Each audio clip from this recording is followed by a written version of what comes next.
Hey y'all, it's Taylor, and today I have the brand new iPhone 17 Pro here for you today. I'm going to unbox it and give you my initial impressions on this. I also got the watch and the AirPods Pro, so if you want to see those, let me know in the comments below.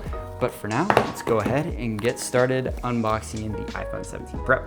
First thing I noticed is the box is textured. The picture of the iPhone is textured. You can feel the plateau.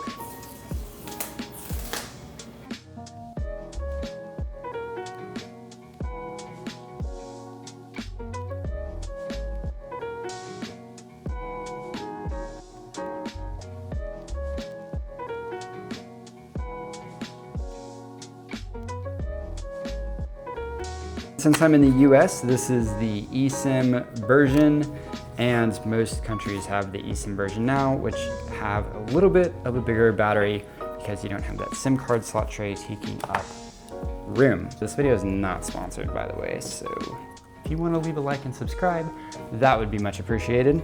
I've used the iPhone 17 Pro for less than 24 hours now, so this is truly a first impressions hands-on. First, the cameras. Apple has updated the telephoto and the front-facing camera on the new phone. The front-facing camera is an upgrade across all the new iPhone lineup. The telephoto is exclusive to the 17 Pro. Apple has made this 48 megapixels finally. It has a 4x zoom, which can optically zoom in to 8x, which bends down to 12 megapixels. This camera is really awesome. I like it a lot. 4x looks really good. It's about 100 millimeter equivalent. And then the 8x is about a 200 millimeter equivalent, and it essentially crops in on the image, but the photos look really clean. And then digitally, you can crop in to 40 times. And here I am taking a picture of the Tower of the Americas from super far away. Just look at the ultra wide photo here compared to the 40 times zoom. It is pretty insane, and honestly, the image is not that bad. I mean, clearly it is grainy, but you can make out little details. Like if someone was standing on the balcony, you could totally see them, which is just absolutely insane. And equally exciting is the front-facing camera upgrade. I have been wanting a front-facing camera upgrade for the longest time because the old one was so bad. This one is really amazing. First off, it's 18 megapixels, so you're going to get a higher resolution. It has a higher sensor size, or a larger sensor size, so it's gonna let in more light, give you more depth of field, and also Apple is including some awesome technologies, including their center stage technology, which is on their Max and Studio display.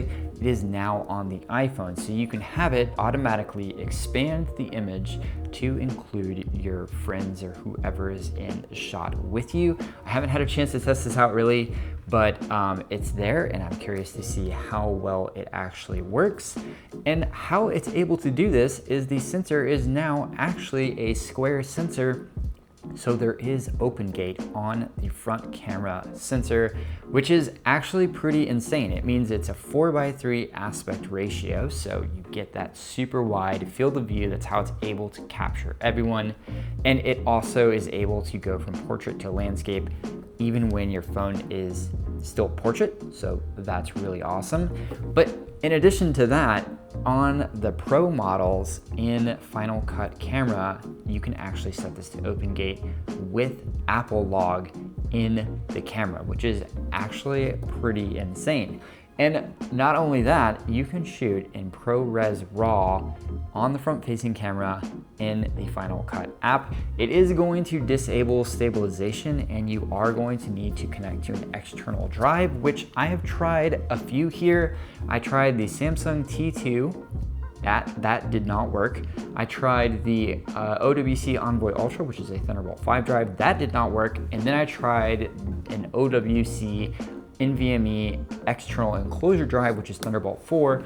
That did work. It has a 990 Pro 1 terabyte drive in it, and that was picked up by the Final Cut Pro camera, and I was able to put it in ProRes RAW.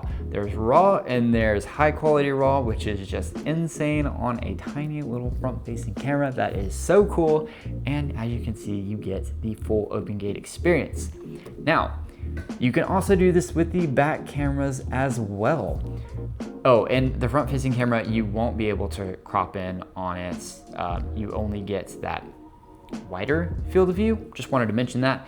But on the back camera, you can also record in OpenGate with ProRes RAW. Same thing, disable stabilization, and you need an external drive, but you can shoot in OpenGate, which gives you so much more possibility. Uses the full sensor, so you have lots of room for cropping in post. And you also get the ProRes RAW. Now, if you don't want to shoot ProRes RAW, there is Apple Log 2, which is new to the iPhone 17 series. I don't know how much it differs from Apple Log 1, but 2 is now available. It's supposed to give you a little bit more leeway when it comes to colors. The front-facing camera also has new stabilization technology, so it is going to be super stable. And it also has this cool feature where you can dual record. So you can now record the main camera and the selfie camera at the same time. So if you're recording your main thing and you want to record your reaction to that thing, you can now do it, and you can move around the window and it will actually move around in the final video file, which is just a single video file. It's not split video file. You're just going to get one video file, and you can only move yourself in the four corners of the video. Just like with every iPhone, there is the new chip. This is the A19 Pro. There is a vapor chamber inside the iPhone 17 Pro to dissipate the heat from the chip, which is there in the plateau. My A19 chip in multi-core is getting 9,542, and in single core it is getting 3,708, which is honestly a little low compared to some of the specs that I've seen out there. I've seen some iPhone 17 Pros cracking 10K, which is just insane in multi-core score. That is insane. On the older 16 Pro Max, which is what I'm coming from, I got 8,500 in multi and 3,400 in single. So a pretty nice jump there, but what is really impressive is the GPU. The GPU is insane in this phone.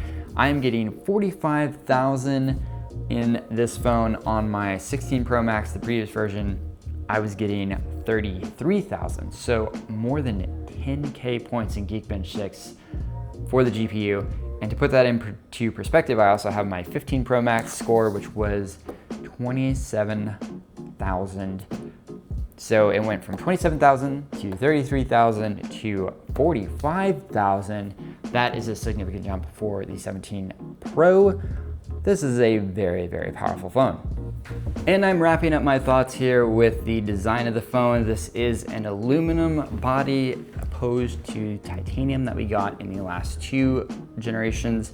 And you can feel it. It feels not as nice, not as premium as titanium.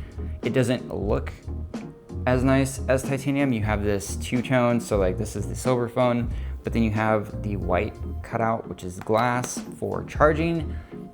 It's really not a good look. It doesn't look cohesive. It doesn't look like the typical Pro phones that Apple puts out. This looks more utilitarian. If I'm honest, it kind of feels like this could be like an iPhone Ultra because, you know, it's got that ruggedness of like the Ultra watch. I think this is more rugged. It's not meant to be very aesthetically pleasing. I think that was shifted to the Air. This is just pure utilitarian, does the job, durable, unibody, so it has that structure and it just functions. It's got those cameras, the big plateau, which I don't really like the plateau because if I'm using it two-hand and I move my hand up like this, it hits the plateau, whereas before on my 16 Pro, it was flat, so I could move my hand up and down and it would just be flat. On this one, it hits the plateau. Now, what I do like about it is it's smaller, and that's because I got the Pro version instead of the Pro Max version like I have on previous phones, and it is significantly smaller, very small. In fact, it's taking some time to get used to be honest. It feels a little too small, but I do not like the size of the iPhone Pro Max. This is more the size of the iPhone 11 Pro Max. This is the 11 Pro Max. Yes, I've kept my 11 Pro Max, and it is more, it is closer to the size of the 11 Pro Max, just a little bit smaller, which is much more manageable in my opinion, and also it doesn't compromise on battery life. It still gets the 33 hours of playback according to Apple, that the 16 Pro Max did, which I liked. I liked the battery life on that. It was just fine for me. This one does the job, and it's been great. I've been using it all day, and I have had no battery anxiety whatsoever with this phone. So it is a winner in that regard. It also has a ceramic shield on the front, which should be more durable. You can find various drop test videos for this phone, and it seems that those claims are accurate. This is a very durable phone. I also wanted to mention that there is a new network chip in here. It's the Apple N1. It controls the Wi-Fi, the Bluetooth, and while I haven't had any trouble with it connecting to regular devices, I cannot get Apple CarPlay to work wirelessly. I cannot wireless Apple CarPlay. It is not working on this phone. It connects fine to my 16 Pro Max, but not 17 Pro. So I don't know what's going on there. If I connect it wired, it works, but not wireless. So I don't know if it's a me problem or a phone problem, but it is what it is. I can't get it to work. And then finally, cases. So this is caseless right now, and it feels very slippery. I do really like the tech woven case. It is very nice. I also took it to the climbing gym and got it all chalky, so it's very dirty. And then there is the Peak Design case, which honestly I like the color more, but I don't really like the fit. It has these bumpers on the front of the phone, which I think just makes it feel too chunky, whereas the tech woven case is nice and fits snugly, and it doesn't make the phone feel any chunkier than it is, and I can actually grip it. It's not slippery anymore. So big win for the tech woven case. I really like it. And like I said, I got it in orange because I originally ordered the orange iPhone, and I'm glad I didn't. I got the silver. I think silver looks the best, but let me know your thoughts in the comments below on what color you picked. And that's my unboxing and first look at the iPhone 17 Pro. I really like this phone. I'm so excited to dive more into it. I wanna know what you guys think of this phone. Leave your comments, your questions, your criticisms, your feedback. Keep it civil. But let me know what you think of this phone in the comments below. Are you going to upgrade? What questions do you have? And do you want me to do a video that further covers this phone more in depth? Want to hear your feedback? Leave it in the comments below. Hit that like button and subscribe. I'll see you in the next one.